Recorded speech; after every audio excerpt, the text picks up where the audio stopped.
Shalom saudaraku. Saya bersuka cita bisa menyapa saudara kembali melalui program rekaman yang sangat sederhana ini. Saudara, sebelum saya sampaikan firman Tuhan, saya mau share bahwa saya sampaikan pada dasarnya sharing firman yang saya lakukan ini adalah untuk memberkati orang-orang yang Tuhan percayakan kepada saya untuk saya gembalakan. Namun kalau saudara merasa diberkati, saudara boleh membagikan tayang ini kepada rekan-rekan saudara, keluarga saudara. Amin, puji Tuhan. Nah, saudara, pada kesempatan ini saya akan menyampaikan satu firman yang berjudul urapan. Kita akan buka firman Tuhan dari Lukas 4 ayat 18 sampai 19. Firman Tuhan berkata, "Roh Tuhan ada padaku, oleh sebab Ia telah mengurapi aku untuk menyampaikan kabar baik kepada orang-orang miskin, dan Ia telah mengutus aku." Ayat 19, "Untuk memberitakan pembebasan kepada orang-orang tawanan dan penglihatan bagi orang-orang buta, untuk membebaskan orang yang tertindas, untuk memberitakan tahun rahmat Tuhan telah datang." Haleluya. Saudara, urapan atau pengurapan ada satu istilah yang sering disebut atau dikumandangkan atau didengar untuk saudara yang berada di kalangan Pentakosta atau karismatik. Sebenarnya, apa sih sebenarnya urapan itu? Apa sebenarnya pengurapan? Memang saudara, semenjak saya bergabung dalam dalam kekristenan ini, saya melihat ada suatu fenomena yang aneh. Tampaknya sebuah gereja atau sebuah pelayanan kayaknya kurang afdol atau kurang lengkap bikin acara kalau tidak ada yang namanya session pengurapan, saudaraku. Mau acara ibadah, seminar keluarga, seminar bisnis, apapun juga rasanya kurang pas kalau nggak ada pengurapan. Sebenarnya urapan itu apa sih?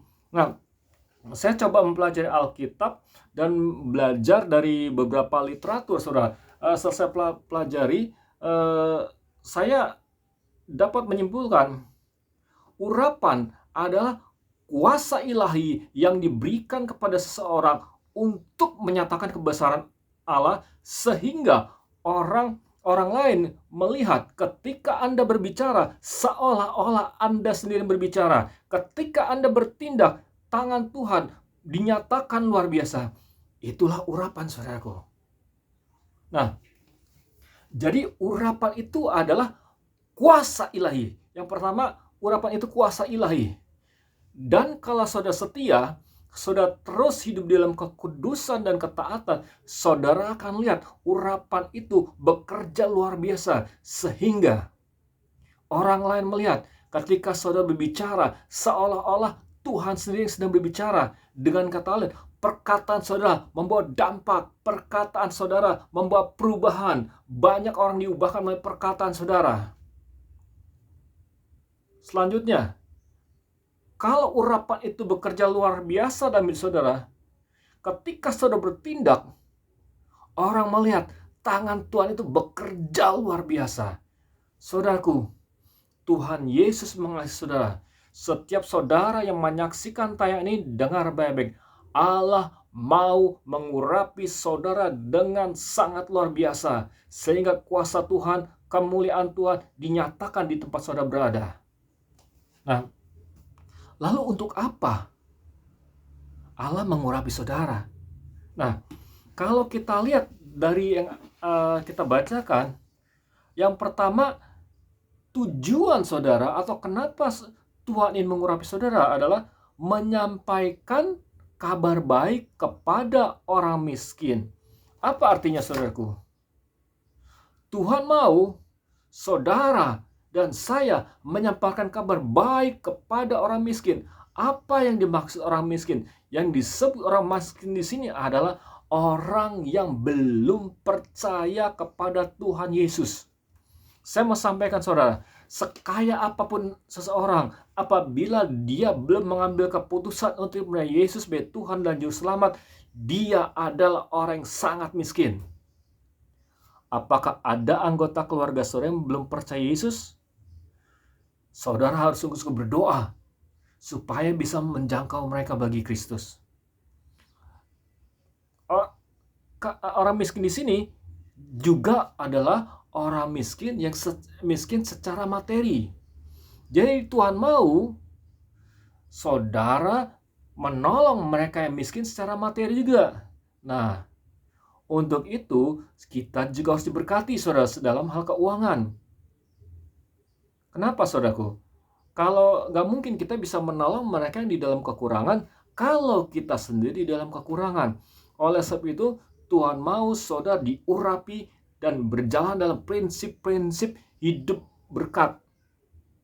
Sehingga saudara bisa memberkati orang yang kekurangan secara ekonomi. Jadi saudara, yang pertama, kenapa saudara harus diurapi? Karena Tuhan mau saudara memberitakan kabar baik kepada orang yang belum percaya dan menerima Yesus. Kabar baik juga di sini juga untuk orang miskin secara materi juga. Jadi saudara harus diberkati Tuhan. Nah, yang kedua, saudaraku, tujuan kedua, memberitakan pembebasan kepada tawanan. Dulu, saudaraku, ketika saya membaca ayat ini, saya membaca ayat lengkap. Yang saya baca adalah, saya salah baca, untuk membebaskan kepada tawanan. Tapi setelah saya baca ayat ini lagi, Alkitab menyatakan memberitakan pembebasan kepada tawanan. Jadi memberitakan, yang disebut memberitakan di sini ada unsur pengajaran. Apa artinya, saudaraku? Saudara dan saya harus terus-menerus mengingatkan jemaat untuk hidup di dalam kebenaran. Sebab kalau saudara dan saya hidup di dalam kebenaran, saudara akan dibebaskan dari berbagai macam ikatan yang selama ini mengikat saudara. Sekali lagi, kalau saudara hidup di dalam kebenaran, saudara dan saya akan dibebaskan dari berbagai macam ikatan yang mengikat kita. Ikatan apa aja? Ikatan kebiasaan-kebiasaan buruk, ikatan masalah keuangan, ikatan masalah keluarga. Artinya seorang hamba Tuhan harus memberitakan pembebasan. Saudara harus memberikan pembebasan. Sampaikan kebenaran secara maksimal. Saudaraku, tapi ada tetapinya. Sehebat apapun pengajaran saudara, itu tidak akan berdampak kalau saudara tidak diurapi. Oleh sebab itu, Tuhan mau saudara dan saya menjadi pribadi yang diurapi, sehingga ketika kita mengajar, menyampaikan kebenaran, orang yang mendengarkannya, dia akan dibebaskan dari segala keterikatannya. Amin. Nah, jadi yang pertama, tujuan urapan adalah untuk menyampaikan kabar baik. Yang kedua, memberitakan pembebasan.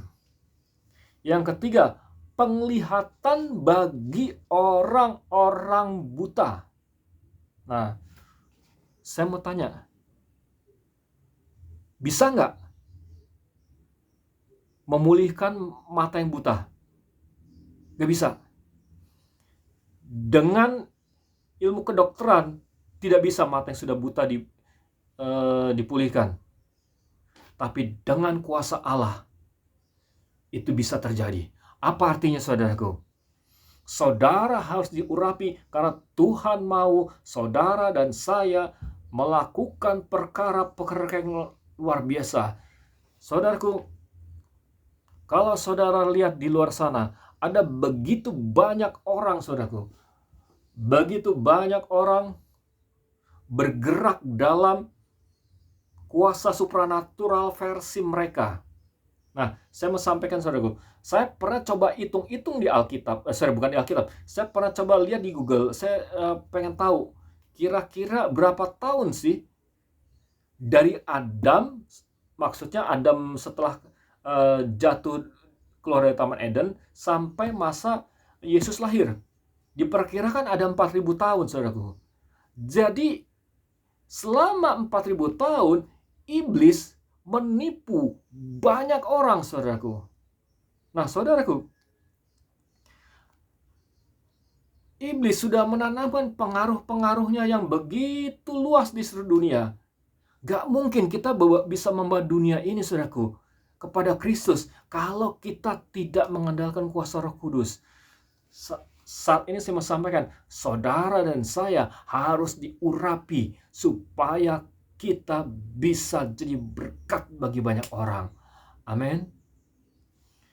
Jadi yang pertama, kenapa kita perlu diurapi? Karena kita harus menyampaikan kabar baik. Yang kedua, kita harus memberikan pembebasan. Yang ketiga, supaya kita melakukan perkara-perkara besar bagi Tuhan. Nah, yang keempat, saudaraku, kenapa kita perlu diurapi? Yaitu untuk membebaskan orang-orang yang tertindas. Saudaraku, tertindas dalam hal apa? Orang yang ditindas oleh kuasa setan, orang yang ditindas oleh remuk hati, saudaraku. Mereka perlu dipulihkan, saudaraku.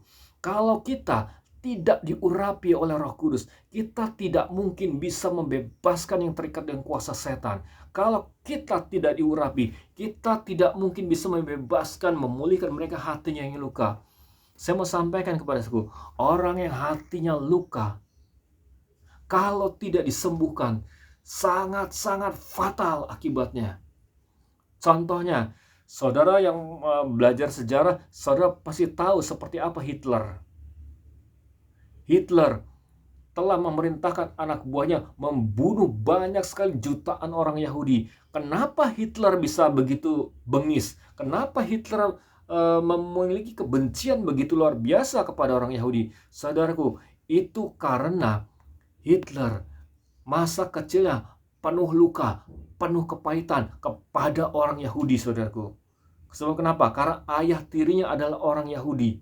Akibatnya, karena Hitler begitu pahit, dia begitu dia berkuasa, dia melakukan banyak kejahatan, dia berbuat jahat kepada banyak orang Yahudi. Saudaraku, Tuhan mau saudara dan saya diurapi.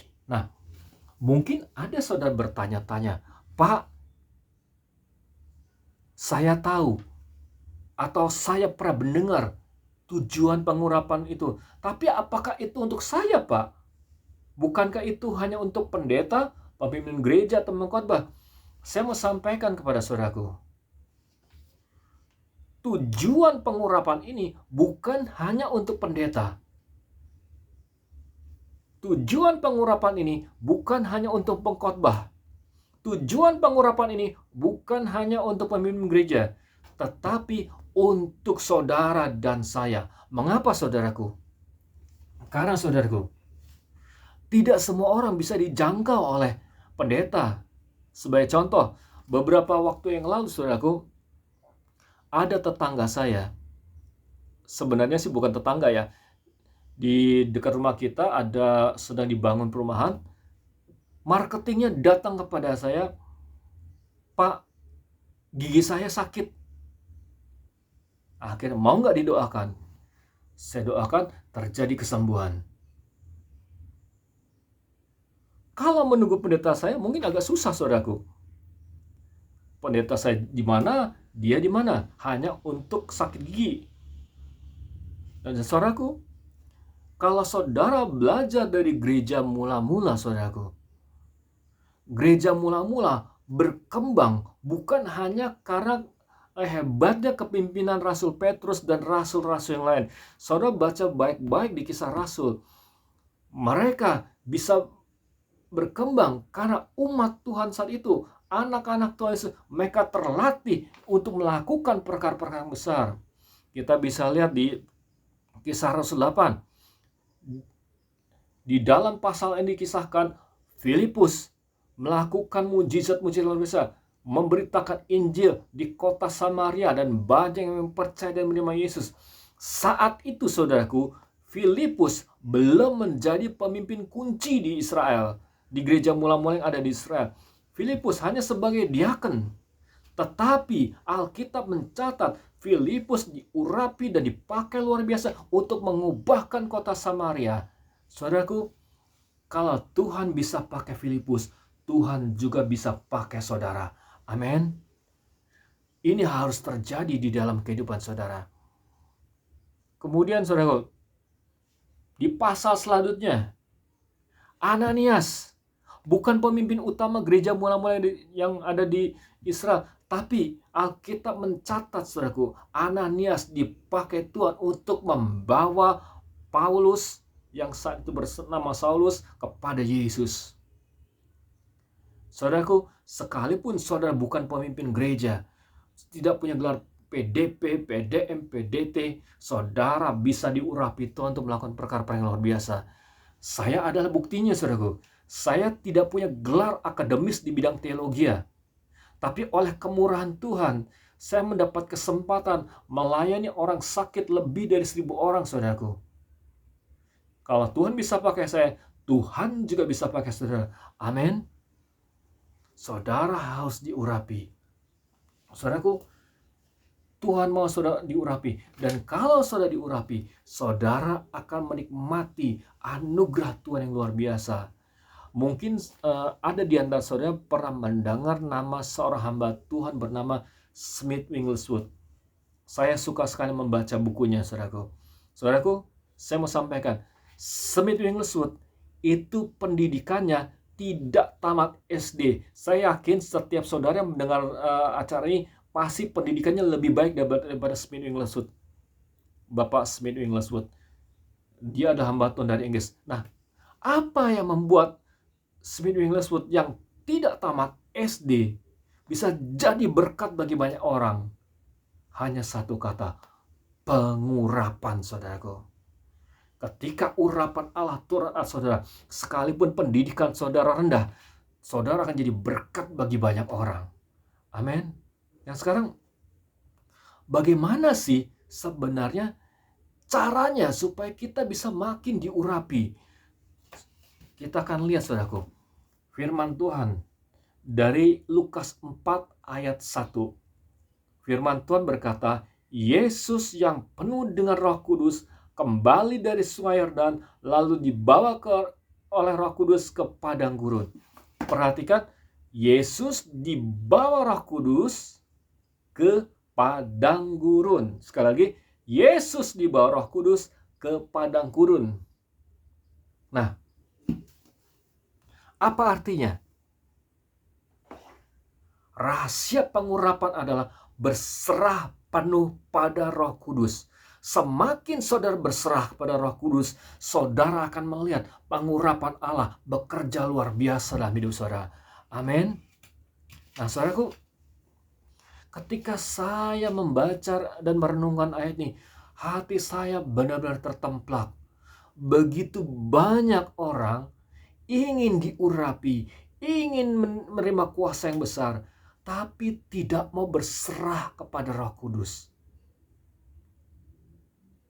Saudaraku, memang saya tahu tidak mudah, tapi suka nggak suka kalau saudara ingin pengurapan Allah bekerja luar biasa, saudara berserah kepada Roh Kudus. Gimana sih prakteknya atau langkah praktisnya kita berserah dengan Roh Kudus? Nah, saudara, pertama, mulailah belajar menyerahkan waktu kita untuk berdoa dan baca Alkitab. Sekali lagi, mulailah dengan menyerahkan waktu kita untuk berdoa dan baca Alkitab, saudaraku. Di Kisah Rasul 6, Petrus dan para rasul mulai melakukan delegasi pelayanan. Nah, tujuan utama Rasul Petrus mendelegasikan pelayanan bukan supaya mereka bisa santai atau berlibur. Tidak. Tujuan Rasul Petrus mendelegasikan pelayanan adalah supaya mereka, para rasul, bisa fokus kepada doa dan firman. Jadi, saudaraku, saudara harus mulai menyediakan waktu, mulai belajar dengan menyerahkan waktu berdoa dan baca Alkitab. Nah, mungkin kalau saya berkata menyerahkan waktu, ada beberapa orang saudara bertanya, Pak, berapa sih waktu yang harus disediakan untuk berdoa dan baca Alkitab? Setiap orang beda-beda, saudaraku. Ini tergantung panggilan saudara. Kalau saudara dipanggil menjadi seorang karyawan, profesional muda atau pengusaha, sediakan waktu paling tidak 1-2 jam untuk berdoa dan baca Alkitab. Tapi, ada tetapi, kalau saudara sudah mulai dipanggil untuk berkhotbah, apalagi berkhotbah, saudara berkhotbah sudah mulai menembus antar provinsi, jangan lagi 1 sampai 2 jam, lipat gandakanlah saudaraku. Kenapa saudaraku? Semakin saudara diberikan kepercayaan besar untuk melayani, saya mau sampaikan, tanggung jawab saudara itu semakin besar. Sekali lagi, semakin besar tanggung jawab yang saudara terima untuk melayani, semakin besar, maka tanggung jawab saudara itu makin besar. Nah, itu sebabnya untuk mereka yang sudah melayani firman Tuhan, berkhotbah atau jadi pemimpin gereja, saya selalu menyarankan sediakan waktu untuk berdoa dan membaca Alkitab 4-5 jam sehari. Saya belajar dari hamba-hamba Tuhan di Indonesia yang hari-hari ini yang dipercaya Tuhan untuk menggembalakan gereja dalam skala megachurch, seperti Bapak Abraham Alex, Bapak Insinyur Niko, Pendeta Insinyur Niko. Mereka saudaraku meluangkan waktu berdoa rata-rata lebih dari 5 atau 6 jam sehari saudaraku. Saudaraku, jadi kalau saudara mau belajar berserah, mulailah pertama belajar dengan menyerahkan waktu saudara untuk berdoa dan baca Alkitab. Saya pernah membaca buku tentang kelompok sel yang ditulis oleh hamba Tuhan bernama George Gomelski, Joel atau George Gomelski dari Amerika Latin. Dia pernah mengadakan riset saudaraku. Jadi bukan hanya kata orang, dia mengadakan riset, penelitian. Ketua kelompok sel yang berhasil rata-rata meluangkan waktu berdoa dan baca Alkitab 1-2 jam setiap hari. Itu ketua kelompok sel. Kalau saudara yang mendengarkan firman ini adalah seorang gembala, jangan lagi 1-2 jam. Lebih lagi dari itu saudaraku. Amin. Nah, selanjutnya saudaraku, dalam hal apa kita berserah? Dalam hal membuat keputusan. Belajarlah membuat keputusan dengan melibatkan Tuhan, saudaraku. Khususnya untuk keputusan vital. Yang keputusan vital itu misalnya, misalnya saudara sudah berkhotbah. Saudaraku, Alkitab ini ada banyak kebenaran dari Kejadian sampai Wahyu. Saudara harus sungguh-sungguh bertanya kepada Tuhan, pesan apa yang harus aku sampaikan kepada jemaat? Keputusan vital apa? Misalnya memilih jodoh untuk saudara yang belum menikah. Datang kepada Tuhan, libatkan Roh Kudus, belajar berserah kepada Roh Kudus. Di mana saudara harus wanita mana yang atau pria mana yang harus saudara nikahi. Keputusan apa lagi saudaraku? Keputusan memilih pelayanan. Untuk gereja besar ada begitu banyak pelayanan. Saudara harus sungguh-sungguh tanya Tuhan kemana saudara harus melayani. Amin. Nah saudaraku, belajar membuat keputusan bersama Tuhan. Jadi cara yang berserah, pertama belajarlah menyerahkan waktu kita untuk berdoa dan baca Alkitab. Yang kedua, belajar menyerahkan keputusan kita kepada Tuhan. Nah mungkin saudara bertanya, Pak, apakah nggak boleh punya ide? Punya ide boleh. Kita manusia diberikan otak, diberikan pikiran, jadi pasti punya ide. Tapi saudara, belajarlah menyerahkan ide-ide kita, pikiran kita kepada Tuhan. Kita minta pendapat Tuhan. Kalau saudara belajar berserah, saudara akan lihat pengurapan Allah juga bekerja luar biasa dalam hidup saudara. Amin. Nah, yang ketiga saudaraku, gimana cara belajar berserah kepada Roh Kudus? Saudara harus belajar menundukkan diri kepada pemimpin saudara. Sekali lagi, saudara harus belajar menundukkan diri kepada pemimpin saudara. Nah, banyak orang setuju kalau mau diurapi harus berdoa dan baca Alkitab. Banyak orang setuju harus melibatkan Tuhan buat keputusan. Tapi untuk masalah penundukan diri ini susah saudaraku. Nah saudaraku, saya pernah bertanya kepada Tuhan, Tuhan, bagaimana caranya saya bisa peka kepada Roh Kudus? Roh Kudus nggak kelihatan. Nah, saudaraku, Kalau saudara tidak bisa taat kepada pemimpin yang kelihatan, bagaimana mungkin saudara bisa taat kepada Tuhan yang tidak kelihatan? Nah, saudara harus belajar menghormati pemimpin. Nah, mungkin saudara berkata, Pak, bagaimana kalau pemimpin salah? Kalau pemimpin saudara salah, doakan, tegurlah di dalam kasih dan hikmat Allah. Jangan permalukan pemimpin saudara. Boleh tegur, saudara boleh menegur. Alkitab juga menyatakan demikian. Nah, saudaraku, saya mau saksikan sesuatu yang terjadi di dalam kehidupan dan pelayanan saya. Nah, beberapa waktu yang lalu, saya berkenalan dengan seorang anak Tuhan di Tangerang Selatan. Dia bisa bermain musik, saudaraku. Dia cerita ke saya, dia cerita kemana-mana, bahwa kalau dia main, dia diurapi. Nah, saya mau sampaikan, saudara tidak perlu berkuar-kuar saudara diurapi. Saudara tidak perlu cerita berlebihan kalau saudara adalah orang penuh kuasa. Orang akan melihat dengan sendirinya, saudaraku. Nah, dia bercerita kepada saya, Pak, saya adalah orang yang membangun, melengkapi tim musik di sebuah gereja yang ada di Pondok Cabe. Wow, luar biasa. Dia juga bersaksi bahwa dia adalah orang yang diberkati itu, orang yang dipakai Tuhan untuk memberkati tim musik di pelayanan English service di gereja kami. Dia berkata setelah dia masuk tim musik, dia makin luar biasa. Suasananya makin luar biasa. Suatu ketika, saudaraku, saya berkenalan dengan anak Tuhan yang lain. Kebetulan anak Tuhan ini adalah koordinator musik di gereja Pondok Cabe.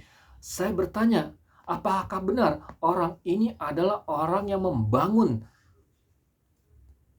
atau membina tim musik yang ada di gereja di Pondok Cabe? Dia bilang, tidak, dia bukan orang yang membangun tim musik di pelayanan kami. Dia memang pernah melayani di tim pelayanan kami, tapi hanya sebagai pemain musik cabutan. Hati saya sedih, saudara. Saya kasihan sekali ngelihat dia, saudaraku. Dia sudah berumur saat ini udah 52 tahun. Tapi harus berbohong ke sana sini untuk mengesankan bahwa dia adalah seorang diurapi. Bahkan untuk membangun kelompok sel, saudaraku, dia harus melakukan cara-cara yang sangat curang. Wow, sedih sekali, saudaraku. Dia bersama teman-temannya, ternyata temannya juga punya sejarah pemberontakan di gereja yang sebelumnya. Terus terang, saudara, saya kasihan. Dia berumur 52, dua temannya umurnya di atas 60. Tapi sampai saat ini, saudaraku, tidak ada buah-buah pelayanan yang mengagumkan di Pamulang dan Tangerang Selatan, saudaraku. Sungguh menyedihkan, saudaraku. Saudaraku, kalau saudara tidak punya penundukan diri kepada pemimpin rohani, urapan Allah tidak akan bekerja luar biasa, saudara.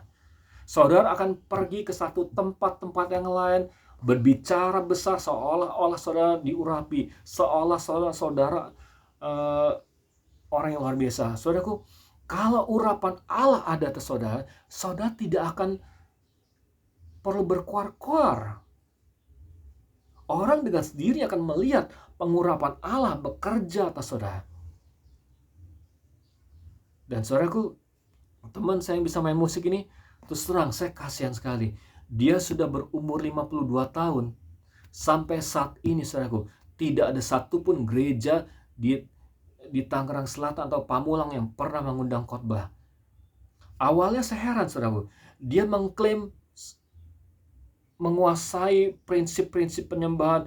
Dia berbicara seolah-olah dia pakar penyembahan. Tapi tidak ada satupun gereja di Pamulang atau Tangerang Selatan yang pernah mengundang dia menjadi pembicara seminar penyembahan. Sungguh menyedihkan, saudaraku.